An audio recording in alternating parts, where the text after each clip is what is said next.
আজ পৌঁছে গিয়েছিলাম মগরার সুলতানগাছা মুখুজ্জেদের জমিদার বাড়িতে।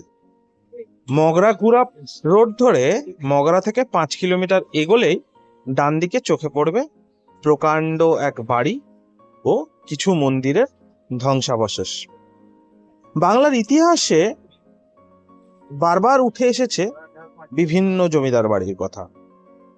350 বছরের দীর্ঘ যাত্রা সম্পন্ন করে এই বাড়ি ও মন্দির আজ কাছ থেকে অব্যাহতি নিয়েছে। জমিদার বাড়ির ঠাকুর দালানটি এখনো বেশ বোঝা যায়। দেয়ালের কিছু কারুকার্য এখনো রয়েছে।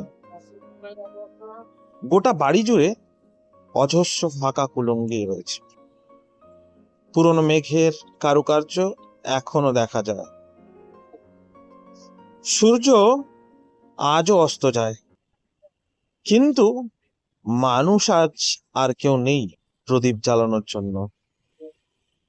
জানা গেল সিঁড়ির পাশেই ছিল একটি সুড়ঙ্গ, যার মুখে ছিল মস্ত একটি লোহার বল।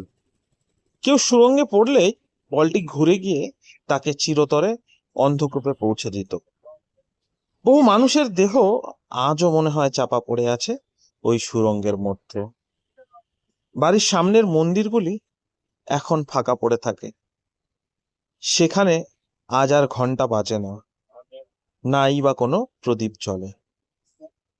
কিন্তু প্রকৃতি ধীরে ধীরে ঘিরে ধরছে এই জমিদার বাড়িকে। ধন্যবাদ।